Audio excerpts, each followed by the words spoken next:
I'll reveal the sophisticated fakes that are flooding the market, conning people like you and me, and making money for the criminals. And I'll be going round the country with the experts, helping identify what's real and what's fake. And we'll investigate the fraudsters who are selling dangerous counterfeits so that you don't fall for a fake. Coming up, If you're desperate for it, you'll do anything and you don't care what's in it. fake Xanax, the anti-anxiety drug flooding into Britain. You found ingredients which are toxic to such an extent that they could kill people.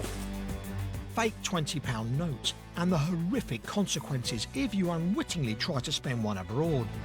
When they started putting shackles on me, with my feet and with my hands, I knew this is serious. Fake dog harnesses that are putting the lives of our pooches at risk. It's just not worth it. Life without Guy would not be worth living. And I head to Leeds to find out what fake clothes some of the locals have lurking in their wardrobes. And then I'm really interested in looking at these patches. They don't look best quality. I would say fake.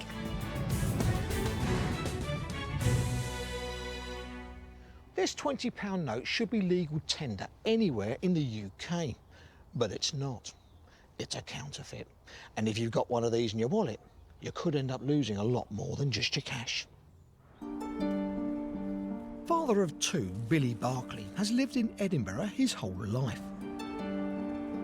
Billy decided to splash out and treat his partner and his two children to a week's holiday overseas.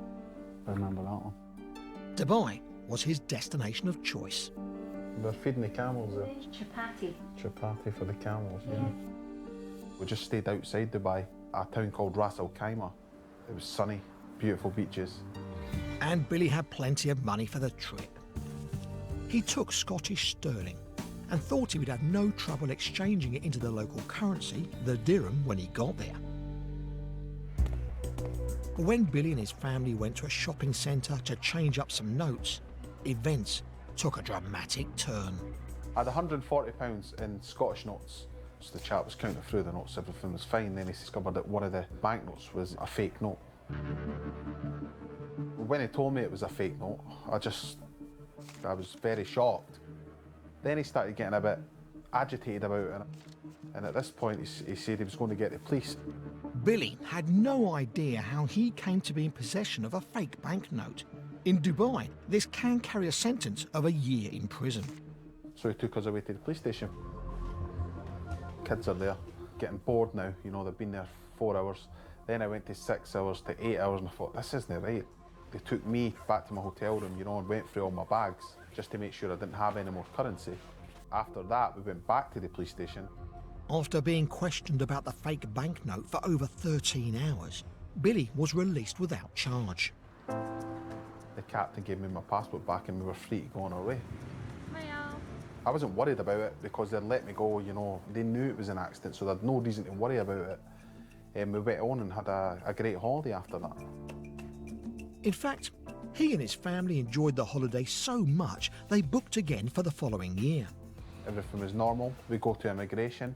He stamps everybody's passport and he was delaying mine. And I thought, why is he delaying mine? Then he stamps it. I walked past immigration, then the officials grabbed me. The whole nightmare of the year before kicked off again. What was maybe a passport issue? He just says, you have a case in Ras Al Khaimah from the previous year. And I was like, this is madness. I says, there's no case. I was let go, everything was fine. I wasn't charged. The fake £20 note case that Billy was told had been resolved had come back to haunt him. The police had suggested that my partner and the kids had left and goes on to the hotel. No knowing what was going on, I was just kept in a small room.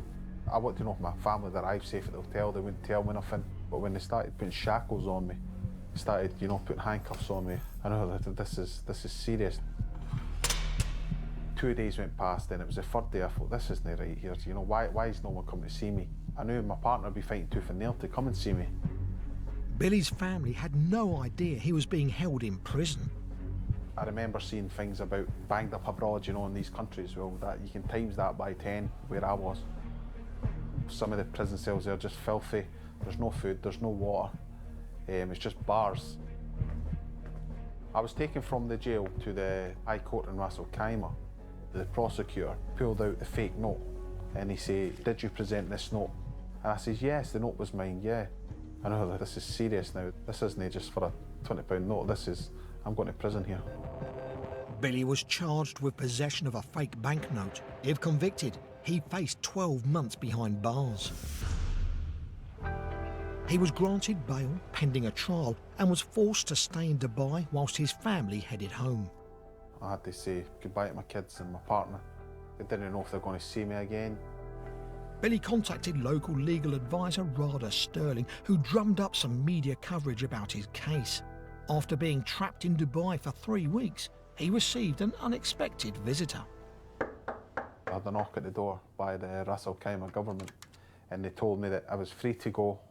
So at this point, I was like, oh, thank God, I'm getting out, you know, this is great. Billy was told the charges against him had been dropped. He was free to return home to Scotland to his partner and children. Billy estimates this cost him around £12,000, but the real damage this experience caused wasn't financial. My kids have seen me being handcuffed away. My kids know I've been in a prison abroad. We're having to rebuild our lives over a fake £20 note. The misery that's caused me over one £20 note, of course I'm angry they're in circulation. And now I didn't even deal in cash, I just use either my chip and pin or my contactless. I just feel safer. Later, Hello to police. Fake Britain has exclusive access as the police bust a gang suspected of selling counterfeit currency. There's definitely a couple of £1,000 worth here.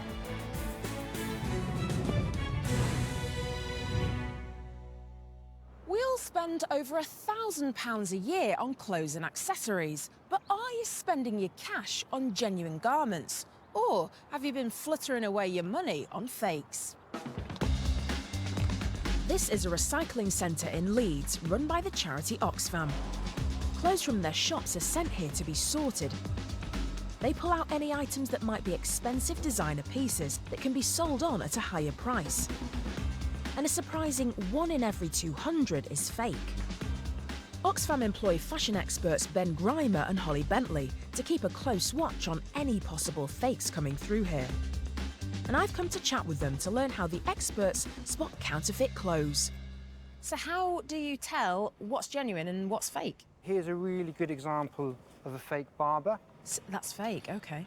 Generally speaking, when you're looking for a fake, you want to be looking at the quality of the item, be taking a close look at things like the tags, the trims, the stitching, things like that. When you're looking at this one, you'll notice the studs, they haven't got any branding on them. Oh, I see. There's no care labels. So this is the genuine one? Yes, and you can tell straight away from feeling it that the quality is much better. It does feel different, actually. Yeah. The studs really nicely finished with the Barber branding. The logo's very neatly done and neatly stitched. And when you're checking items against each other, do you normally kind of directly compare the two? Yeah, but for each item, we're always looking at the same few things. So we're always looking at fabric, the stitching, labels, and the hardware and trims, like Ben said. Now, I'm keen to see what garments the people of Leeds have in their homes and whether they have any fakes. I've come here to the University of Leeds, where a group of students have some fashion items they want our experts to look over. There are some clothes lurking in their wardrobes that they hope are not fakes, but they're not sure. We'll see. Hello. What have you got? This looks like a nice jacket. It's a Burberry trench coat. It was actually handed to me by a friend. Did you have to pay him some money for it? Yeah. Yeah. Was it a lot? No, it wasn't. It was £40. That sounds like quite a good deal. It was a good deal, If it is genuine. Yeah. What's interesting about this jacket is it's actually a Burberry's one. On the normal Burberry jackets, modern, they wouldn't have the S on it. This would indicate maybe this is pre-1999. Right. I think it's real. I think it's real, yeah. So luckily my friend told me something that was real then. You've got a good friend. You got a real bargain there if you paid 40 quid for it. That's fantastic. I like the look of what's up next, but is it legitimate? Now, already I love this colour. Yeah, it's bright pink. Gorgeous. Well, this is actually a present from a best friend. And I'm really interested in looking at these patches. What are you looking out for with the patches? The quality of them. Here, where it says Machina, you see how it's not especially well done, is it? looks a tad blurred. That's where it leads me to think that it might not be the genuine item. What would you say, real or fake? I would say fake, and I wouldn't put it on the Oxfam online shop. Has it changed your opinion on it somewhat now that you know that Even it's if fake? it's fake, I'm still fine with it. Items similar to this retail for as much as £500.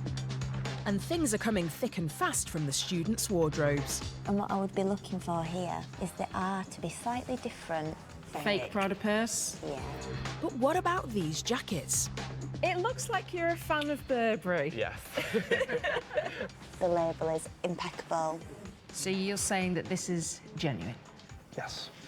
Although we've seen some genuine designer items, there's also been more fakes than I thought. I'm glad we've got Ben and Holly here for this next one.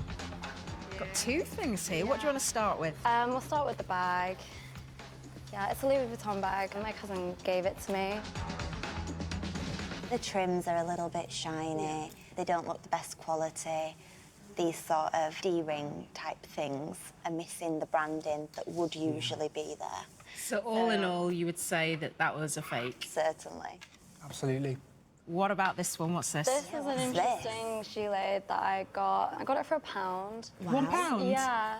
So I was a bit like, I don't know if it's real. Let's have a little look. So you can see here we've got a really nice, neatly sewn in tag. We've got the Made in Italy under there, which corresponds to what's on the little tag here as well. So consistency throughout the labelling is good. The stitching looks good on it. Yeah, it really on the does. inside. You can see in there that it's been really well made. I think it's real. I wouldn't like to say how old it was. I think if you got that for £1, you got a bargain. Genuine Moschino. Nice. Well done, you. Thank you. By the end of the day, we've discovered a lot of our wardrobes might be hiding a guilty secret. So before you make your next purchase, do your homework so you don't get fooled into buying a fake.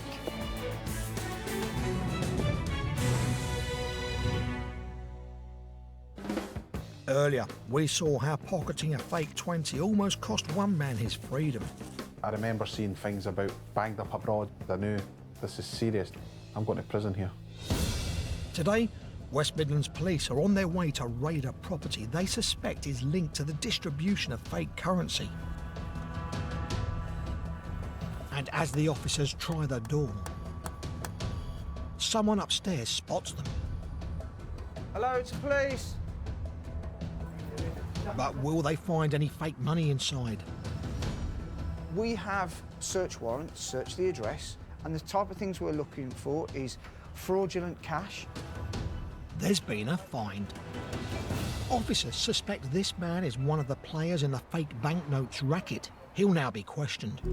Whatever they find now may be used as evidence against the arrested man. The overarching objective of the search is obviously fake currency, particularly Scottish £20 notes. So it's a case of just painstaking time now to sift and seize appropriate material. As well as cash, the team are looking for paperwork that might reveal if fake currency is being made or distributed from here. We'll have that. Yeah. Definitely have that. This phone was in one of the cars and may have important information on it. And all of a sudden, something potentially significant is discovered. So we found a large quantity of fake £2 coins. It was found within one of the bedrooms. There's definitely a couple of £1,000 worth here.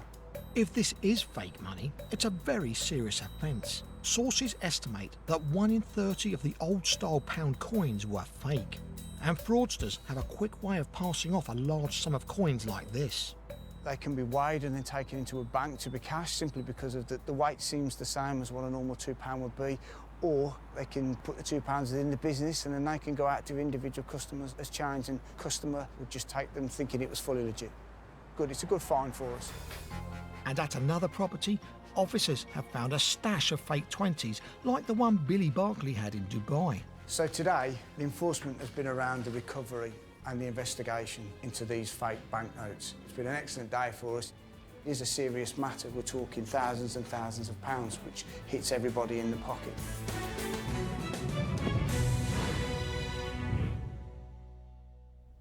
This is a drug called Xanax. It's a type of benzodiazepine. tranquiliser that's quite often given to people who are suffering from anxiety or panic attacks. You can't get it on the NHS in the UK, only via private prescription. But increasingly, young people are buying this, and what they're getting is quite often counterfeit. And those fakes can be fatal. This is a UK postal hub in the Midlands. Millions of packages arrive here from all over the world each year to be dispatched to addresses across the country. Margaret Carr is a Border Force officer. If fake goods are being shipped into the UK, she's determined to make sure they don't hit the streets. The actual job I do is inspecting parcels to prevent anything that's prohibited, restricted, dangerous or illegal entering the country. Today, one of the counterfeits on Margaret's radar is the fake prescription medication Xanax. It's commonly sent to the UK from overseas, and a suspicious-looking package has just arrived and needs checking. I'll just pop them on the X-ray machine. They estimate millions of pounds worth of fake Xanax arrives into Britain each year. We have methylphenidate, otherwise known as Ritalin. It's used for attention deficit disorder. This Ritalin is counterfeit. However, it's not the fake Xanax she's looking for. So it's on to the next package. We've got Xanax. These are known as bars. They're very, very likely to be counterfeit because they've come from a country that is not known for the manufacture of pharmaceuticals. They're supposed to be 2 milligram, but that could have 2 milligram in it, that could have 20 milligram in it, that could have nil in it. There's no quality control in the manufacture of them. They are quite nasty little beasts. They're highly addictive, and I say the quality is awful. This consignment of counterfeit Xanax will be destroyed. Whilst it's one less box to hit the UK market, millions manage to evade the authorities, and the damage they're causing the people taking them is huge. Someone who has first-hand experience of self-medicating Xanax is mother of two, Georgina Neve from Milton Keynes. When I was 18 years old, I suffered really bad anxiety. So then I would buy diazepam off the street or whatever I could get hold of. And then this started off the addiction. The medication she received from her doctor didn't relieve her symptoms. She heard about Xanax and before long was self-medicating, buying the drug online from overseas. They're asking £120 to send it over. So it's so easy to get if you know how. If you're desperate for it, you'll do anything and you don't care what's in it. You just hope that it's going to be okay. But it's not, it's so dangerous. Georgina bought the drugs from Spain through someone she understood to be a private doctor. They would just give me a prescription, even though I wasn't a patient, and you'd only actually need a quarter of a tablet to relieve your anxiety and put you to sleep. It completely spaces you out. I mean, I would say it's similar to the kind of use of heroin where it would completely knock you back and you just sleep the whole time through it. This went on for 4 or 5 years and it was absolute hell. Georgina's unsure if the Xanax she was taking was genuine, but at her lowest ebb, she didn't care. Because the anxiety is too high, you're prepared to actually risk your life. When she stopped taking the drugs, she became very ill. It started off, my eyes were not right, and then the sweating started, and then just water was pouring out on my feet. Just the burning. It was like as if somebody was pouring boiling water over me. It was literally like my eyes were a disco. They were going round and round, and I just couldn't see anything. I was in a terrible state. Terrible. Georgina had a seizure. Luckily, she was able to get immediate medical attention, but it could have been a different story. I thought that was the end of it. I thought I was dying. She may have had a lucky escape. But sadly, that's not always the case. In Northern Ireland, coroner Joe McGriskin is dealing with the horrors of fake Xanax more and more. 2015, we had one death that involved fake Xanax. in 2017 with 26 deaths. That's 2 deaths a month. And Joe's investigations reveal more worrying trends. I've heard evidence at inquest about people buying fake Xanax pills online, so with issues with anxiety, maybe too embarrassed to go to the GP, and decided to research this themselves. Of course, that's hugely dangerous because those are, first of all, fake pills, and secondly, no GP has been involved in assessing their underlying condition. What's in these fakes that's causing so many deaths in the UK? For the answer, we went to genuine Xanax manufacturer, pharmaceutical company Pfizer. The problem is so serious, they've set up a specialist team to track down fake versions of the drugs and locate anyone in the UK who may be selling them. This is the latest sample from one of our investigations. Could you analyse it for us? No problem at all. Laboratory manager Neville Broad has tested numerous batches of fake Xanax. He knows what nasties are inside them. Within counterfeit Xanax, we found ingredients such as nitizolam, cyclopropyl fentanyl, leaded road paint, other heavy metals, brick dust, boric acid, all of which are toxic to such an extent that they could kill people. The counterfeiters don't care what they're putting in it. Georgina's since been to rehab and is now in recovery, but she's sickened to learn so many of us are buying potentially lethal fake Xanax. Don't buy them online. You've got no idea what's in them. It's just death. There is no other way.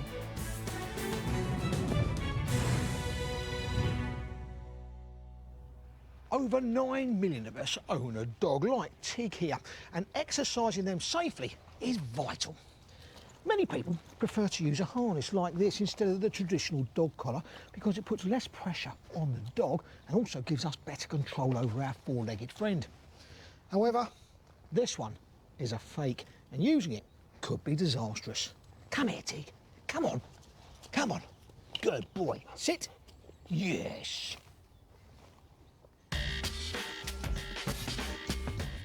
This warehouse in Yorkshire is the UK home of Julius Canine, a specific brand of dog harness. Ruth Kendrew knows this product inside out. We supply to all the UK police forces, protection dogs, search and rescue dogs. The harnesses should withstand anything like that for the biggest and the strongest of dogs. Harnesses like this come at a premium. Whilst a standard lead and collar can be had for under £20, harnesses will set you back double that or more.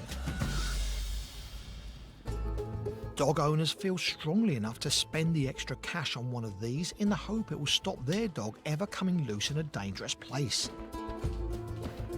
But fakers have been targeting those same concerned owners with poorly made rip-off harnesses. So when they have an issue, they will contact us direct, normally to complain that there's a problem with the harness. And it's only after investigations that we find out that the majority of these harnesses are fake, and it's compromised the strength of the item. Some fake Julius K9s are easy to spot, with the imitations not even getting the name right. But other fakes look identical to the genuine products, and dog owners haven't a clue they've bought a fake until it's too late. In Melton, Lincolnshire, Sarah Batty is taking her dog Guy for a stroll. She recently invested in what she thought was a new Julius K9 harness from an online auction site for £25. We was walking with some friends. He had it on. He had a long line attached to him because he was very young at the time. He was only like 6-7 months, and recall was non-existent, bless him. So Sarah bought the harness to ensure he wouldn't get free and put himself in danger. But it was about to have the complete opposite effect. He pulled off to go up towards the hill, running after some friends, and with that, the harness just failed. The line snapped off the harness and Guy was nowhere to be seen. Sarah feared for his safety. There's a quite busy road just to one side, and to the other side there is a farm with cattle, so a farmer does have a right, if he feels his animals are spooked, to shoot.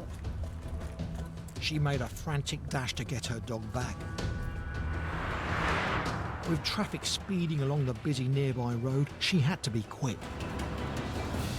Fortunately, Sarah managed to catch Guy before he came to any harm.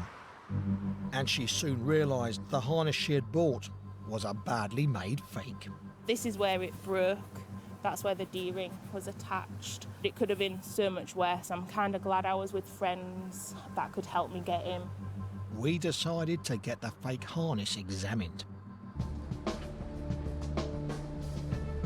Today, at an independent test house in Leeds, technical manager Ian Strubwick is going to compare the performance of a fake against a real one. What we're going to do is we're going to clamp the base of the mannequin and attach the D-ring to the mobile jaw and apply an upward force. First up, it's the genuine harness. We know that this harness is sized for the 30-kilo dog, so the force that will be applied will be 30 kilos as the dog is applying an awayward force, and 60 kilos as the owner tries to hold on to the dog in the opposite direction. This stress test will calculate how much force the harness can withstand before snapping and allowing your dog to run free. This is telling us the maximum force achieved by the product, which was 4,079 newtons, so in the region of 400 kilos. For that size of harness on a dog of up to 30 kilos, that strength is extremely good. Shouldn't give any problems of breakage in use. Let's see how the fake harness compares.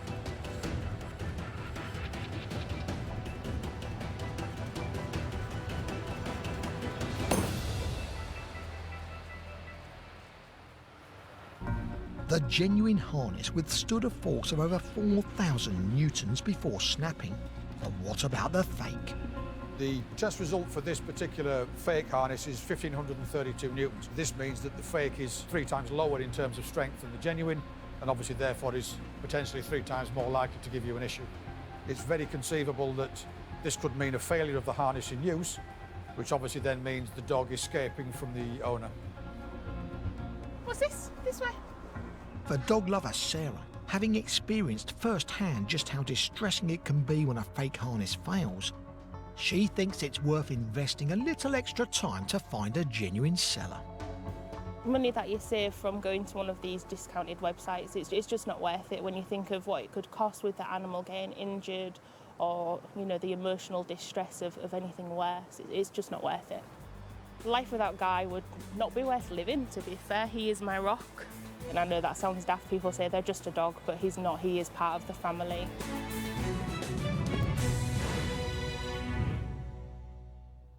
That's all from Fake Britain. Goodbye.